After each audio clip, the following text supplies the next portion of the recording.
Hello everybody, recording live from somewhere. This is Zach Couples with episode number 61 of the Movement Debrief. And tonight, folks, it's going to be pretty freaky dicky good. We're going to talk about reaching. How should you reach? When should you reach? Which direction should you reach and why? All of that will be answered tonight. We're going to talk about TMJ and the neck. You best protect your neck. That's also on docket. And last but not least, we're going to talk about the Pooch belly. A Zach Couple special, especially after he's eaten some gluten. These are all questions that were asked from the people, answered for the people, by this people, fam recognized fam. Before I dive in, I bet you are wondering, gotta fix the camera, what the deal is with all this online business about Big Z doing human matrix. Yes, number one has been completed. The reviews are off the heezy for sheezy. I got some content coming out next week all about it. Guys, if you want to take your ability to work with clients and patients to the next level, use an outcome-based assessment and intervention process, build fitness, conditioning, all types of wild and crazy things, this is your course to attend. There's 2 more this year. As of now, stay tuned. We got the next one is October 27th and 28th in KCMO, whoa, Kansas City, Missouri. And the one after that is November 10th and 11th, Portland, Oregon. Ladies and gentlemen, the early birds for both of those are September 30th. You might want to sign up and give them a shot. I think they're going to be really good. If the first one you thought was pretty solid, it's only going to get better from here. Without further ado, let's debrief, shall we? The first question comes from my man Joseph from the UK. Joseph from the UK asks, hey Zach, what is the difference between using a reach for trunk rotation versus posterior rib expansion? If I reach with my right hand and rotate my trunk to the left, are right ribs expanding in the back? What if, whilst rotated to the left, I then reach with that hand, my left, forward? Do left ribs expand posteriorly? I'm glad you asked this question, Joseph. It's an unbelievable question. The big key with reaching has to do with which direction you reach and to what extent the trunk rotates when you reach. Those things will determine where air goes. Let me give you a few examples. If I reach directly forward and I keep my trunk facing forward, what's going to happen is I'm going to close anterior base structures. That's enhanced if I reach across as well. That's why I do a lot of diamond-based activities. What that's going to do is when you reach forward while keeping the trunk forward, you'll get posterior rib expansion. I close down the front, air can't go in the front, has to go in the back. If I reach and I turn a little bit, what happens is the orientation of the scapula changes, which will drive air into a different direction. So, in the first case, when I just reach forward and I don't rotate my thorax, the scapula goes into relative protraction, aka abduction and internal rotation. If I keep going and I start to rotate a little bit more that way, it keeps going a little bit more forward, like so. Concomitantly, what also happens is the right scapula goes back into some retraction. When that happens, I'm closing the backside on the right. That's going to lead to air going into the front side. Bam, like this. So I can still, even without me doing anything with my right arm, just due to the nature of how trunk rotation works, that is, if I'm rotating to the right, left scap goes into abduction and IR, right scapula goes into adduction and external rotation. That closed position in the backside, or a concentric position, allows for more air to go into the front. So it's really relative degrees with your reaching. It's not only that though. You can also change the angles or directions, depending on where you want to reach, to help drive air into certain parts of the thorax more so than others. I talked about forward reaching being beneficial for posterior expansion. If I start to reach overhead, keeping the lower ribs still, what that does is it creates eccentric opportunity or orientation of the musculature and the tissues in the front side, allowing me to get the pump handle action of the rib cage to expand. That's pretty cool. Another thing I can do is if I reach a little bit more downward and I get a little bit of flexion in the spine, I can actually get the lower ribs to expand a bit more than the upper ribs, whereas if I'm reaching forward. Basically, whatever direction you reach, you're probably pushing air into along the diagonal of that reach. Other types of reaches that I like, cross reaching. That's a good way to drive rotation, especially if I have posterior thorax limitations. I reach across, I drive some air into the back, and I'm reinforcing the rotation by moving the scapula into abduction and internal rotation. I can also do it with some type of abduction and external rotation on a scap, which would drive air in the front. That's really what it means. Think about where air needs to go based on your assessments. You reach accordingly by whatever direction you reach, closing off that front region, opening up the opposite region, and if you do those things, you ought to be in business. So to summarize, if I reach forward, I'm getting posterior expansion. I can drive rotation by reaching further forward, and that has to do with the scapula moving more into an abducted and internally rotated position, which would lead to a concomitant adduction and external rotation position on the opposite scap. That would drive rotation. You put your arms overhead, that's going to allow the pump handle to come up. You reach down, you'll get lower posterior thorax to open up. Joseph from the UK, phenomenal question. Next question comes from Amanda. Amanda asks, and I slightly modified this, can you explain in better detail cervicocranial patterning, what's involved in terms of altered joint orientations, and if you have a favorite activity for this? Thanks. Whew. Amanda, this is a great question, but it's also an uber challenging question. And the reason why it is because I'm just starting to get a little bit more clarity in this area as much as you can in terms of what to do from an intervention standpoint. And I think in my past, there's things that I've glossed over that I didn't take into account that actually do really matter when it comes to movement capabilities in the neck and the cranium. The biggest thing that I'm going to see, and I'm going to start with the neck first, is relative cervical spine and head position. Depending on if you're one of two types, and we won't even talk rotation because a lot of this stuff occurs in the sagittal plane, but if I'm more of a forward head orientation or I'm more of a military posture orientation, what that does, and I have to credit Bill Hartman for this stuff, which he will be in the show notes. If you want those, click on zachcouples.com tomorrow. I'll have them all there for you. But Bill Hartman really illustrated these points that I'm going to talk to you about. Based on if I'm more military or forward head, that alters the airway. I'll also link an MRI that shows this, but think of a more practical example. If I'm going to give mouth to mouth, not that kind, but if I'm giving CPR mouth to mouth, what do I do to open up the airway? I create OA extension. OA extension is actually associated with a forward head posture. I'm getting OA hyperextension. The reason why that happens is because I can't get air through my nose, or a multitude of other reasons. Maybe it's some type of movement strategy, it's secondary to some type of movement strategy that we are utilizing to manage internal and external forces. But if I go here and I tilt my head up, the airway is actually more open anterior to posterior.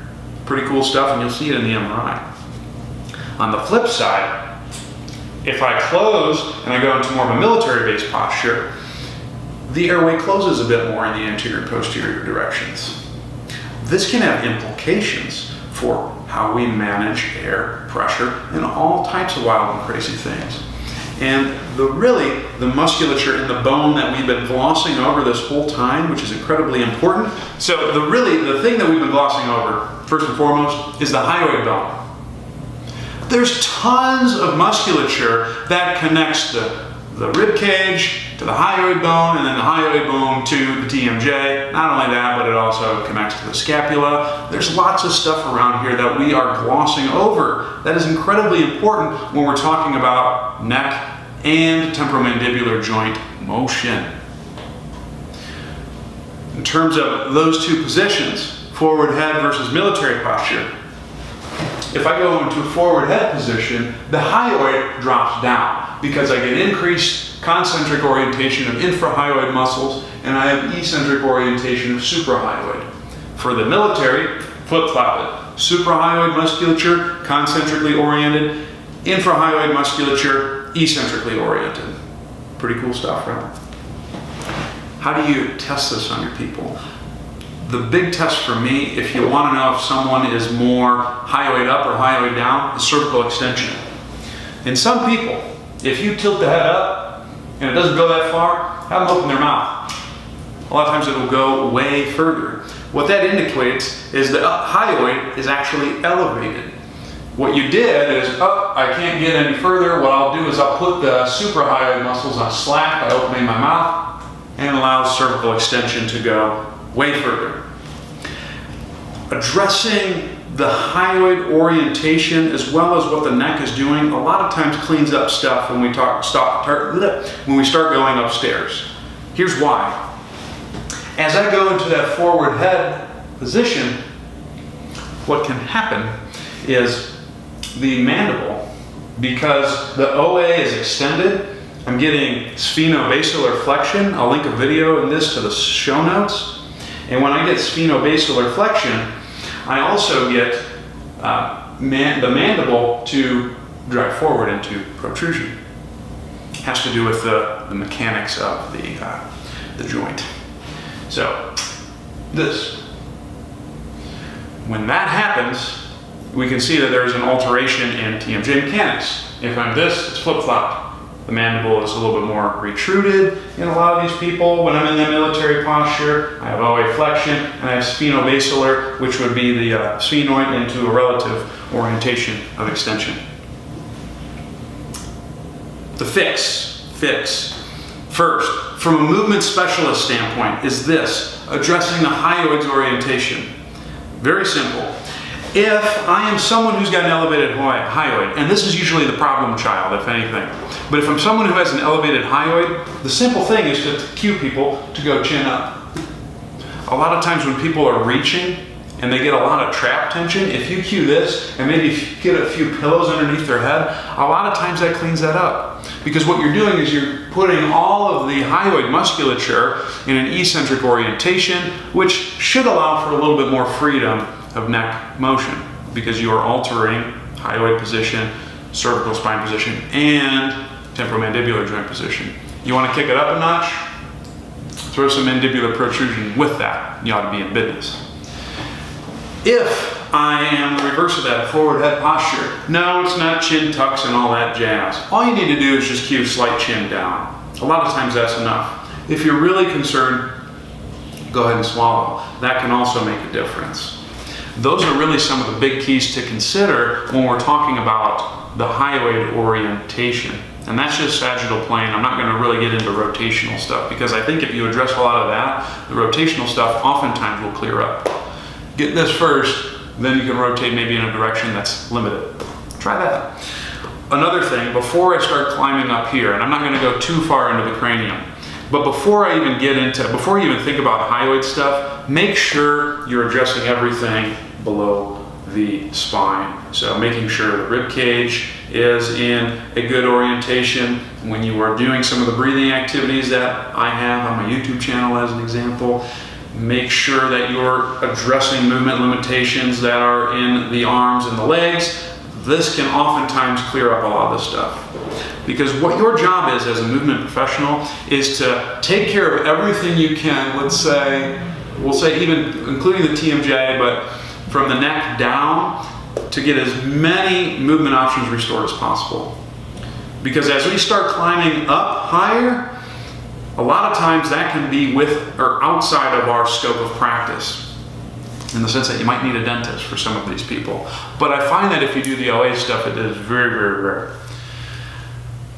Now, Where it gets tricky when we're talking about the TMJ is there are a lot of potential things that can happen within the cranial structure itself that can impact occlusion of the teeth, the way the teeth are formed and move, if there's a crossbite or an overbite, underbite. All of that is incredibly important to consider when we're working with these types of people. This can oftentimes happen due to the way our faces have developed, the way we eat, whether or not we were breastfed. All of this can impact potentially what's going on at this joint here. There are 9, I believe, different cranial strains. I'm not going to go into those because it's a little bit outside of my scope, but I'll definitely link those in the show notes. Realize that this is a thing. Realize that, what's up, Kelly? Realize that a dentist may play a role in some of your patients because maybe you've addressed the airway as best as you can from the neck down, but there's something going on cranially that maybe needs to be addressed. This would be something I would consider for your people after you've addressed everything you possibly could. And more often than not, you probably didn't address all that you could, because I see a lot of people who maybe have gone down the dental route and they didn't have the basics down of breathing and holding the rib cage in the position needed once they're doing their movement tasks that we give them. So also consider that dentists may play a role in this regard in terms of addressing some of these cranial strains. Otherwise, really, the simple fix is my big rule, which is if they can only move in one direction, you try to move them in the other direction. For example, in some individuals, they may have a jaw that is going more to the left. Put the tongue on the roof of the mouth, move the jaw forward, and try to go right. Simple. If it's the other case, flip-flop. If they have a movement limitation going right, tongue on the roof of the mouth, jaw forward, try to go left. Can be a very easy fix for a lot of people, and that's really the best that we can do in this case. To summarize your question, Amanda, address everything from the neck down. Take into account hyoid position. If the hyoid is elevated, the way you know that is by cervical extension. Open the mouth, see if the head goes further. If it's elevated, just keep chin away during a lot of your moves, or put a bunch of pillows behind someone's head. If it's more of a depressed hyoid, simple fix, just keep chin down a little bit or swallow. Those can make big impacts. Otherwise, if there's a TMJ limitation that you are seeing, push them in the opposite direction. If you've done all that and there's still some issues with your clients, you may want to refer them to a dentist to address some of the cranial strains that I will link in the show notes. That's my summary, Amanda. Unbelievable question. Last question comes from Angus, who has, such a good name. Lots of good names today. Hey, Zach. I have been going through your blog stuff on breathing, really enjoying it. I was wondering, where does Pooch belly fit in with all that? Is it expected with an extension-based pattern and a wide infrasternal angle and corrected via the same methods? Love to hear back from you. Appreciate you sharing your knowledge. Angus. Really good question. I like this question a lot. The key with fat distribution, and not just Pooch belly, has to do with where the guts are moving. As the diaphragm descends, the guts are pushed, in theory, against the abdominal wall, the back, the sides, and down into the pelvic floor. That would also push down on the goods. Depending on the orientation of the pelvic floor based on movement pattern limitations, we may have the guts move in one direction versus another. That can lead to gut distribution being potentially Pooch belly or potentially something else. Let me unpack that a little bit. We really have two presentations, well, there's three presentations, but we really have two presentations that we can consider when we're talking about gut distribution. Wide infrapubic angle, narrow infrapubic angle. We'll assume that whoever we're talking about has movement limitations, and the angle, whether it's narrow, which would be anterior innominate rotation, or wide, which would be posterior innominate rotation, let's assume that the infrasternal angle matches that. If I am a wide infrapubic angle, the pelvic diaphragm is in a more ascended orientation, or concentric. What that does is it provides almost like not something to catch the guts in, but something for the guts to bounce off of in this direction. So I'm wide, the pelvic diaphragm has ascended. As the diaphragm descends, the guts go straight down, and what happens is you get kind of almost a bouncing effect up and forward, like so. What that looks like on people is I have a full gut distribution. So think about like maybe some of your morbidly obese clients who have the really wide base of support and have a really full gut. The reason why that probably has to do with the way the diaphragms sit atop of one another. As the diaphragm drops down, guts bounce off and go up and about. And a lot of times they won't have as much of as much abdominal fat or gut protrusion in the pooch belly region, where that would be. In the narrow case, what happens is the pelvic diaphragm is a little bit more descended and angled this way because you get an anterior, a relative anterior orientation of the pelvis. So then what happens is as the guts drop down, they hit the pelvic diaphragm at an angle. And what happens is instead of bouncing up and center, as we would see with the wide, bing, it drops kind of down and you get the pooch belly effect. That's how that develops. In an asymmetrical, it's a little bit different in that regard. Think about this actually. But what would happen is if I'm asymmetrical in my IPA, I would get a bounce, but then it would bounce over more so to the right. So you may have a little bit of a pooch belly, you may have a little bit of a full belly. It really depends on the individual. So there's really two possible options in that regard. So the big key is what is the orientation of the pelvic floor when it comes to fat or gut distribution. If it's wide, it bounces up and you have a much larger gut in the sense that it covers more surface area. If I'm more of the narrow IPA, it bounces down and you have the pooch belly. As a narrow IPA, I definitely get the pooch belly if you know what I'm sizzling. Treatment, it's the same stuff that we've done before, guys. Do things that would address the infrapubic angle. If I'm a narrow IPA, the way you find that out is by checking the infrasternal angle as well as some lower extremity tests. I'll link it in the show notes if you want to learn more. What you want to do for that is a lot of adduction-based activities to open that up as well as hip extension. A lot of times that can change the way the guts look.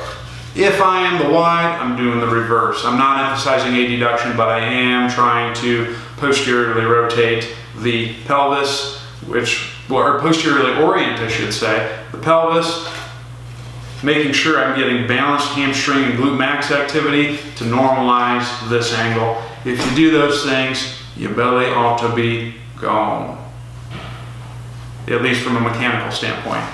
Now, if you're eating like trash, not sleeping well, you probably got to address those things also. But you would be amazed at how well addressing this can have an impact on some of this stuff. I'll use myself as an example. I deal sometimes with some gut-based issues depending on what I eat. I'll get bloating among other things, and I've always been one to carry my belly fat a little bit lower. Since I've been driving some more activities that challenge my patterning, being one who's more narrow on the narrow side of things, I have noticed those gut symptoms subside significantly. While I think that there is absolutely a ton of merit for sleep, nutrition, functional medicine, and all that, I think we also have to consider the structural component to some of these things.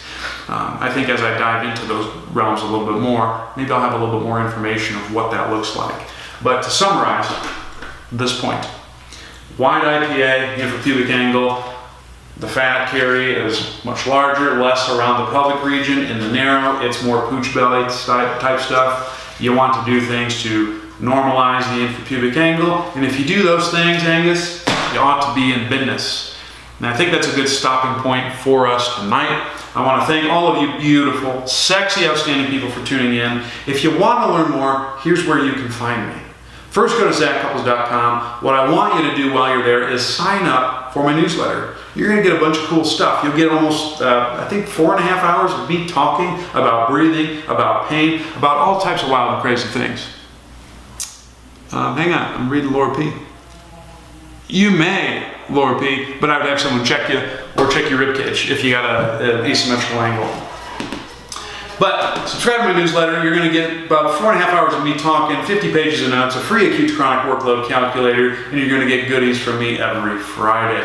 Definitely check me out there. If you want my help, I can help you one of 3 ways. First, movement consultations. Maybe you're toy and you're not moving as well as you'd like to. Maybe you can't squat to a depth that you want. Maybe, you've ruled out some bad stuff. You've seen a few people and you still got some boo-boos. You want to think, hey, you know what? Maybe if I move a little bit better, this will help. I can be your guy. Definitely hit me up for a movement consultation. Also, I offer mentoring. Maybe you want to learn how to help your peeps get rid of their pooch belly. Maybe you want to understand the cervicocranial complex a little bit more because you work with a lot of people who have problems there. I can definitely help you out with that. Definitely hit me up for a mentorship program. Last but not least, maybe you want gains. Maybe you need some help getting rid of the pooch belly, not just from a movement standpoint, but from a lifestyle standpoint. That's where online training fits in.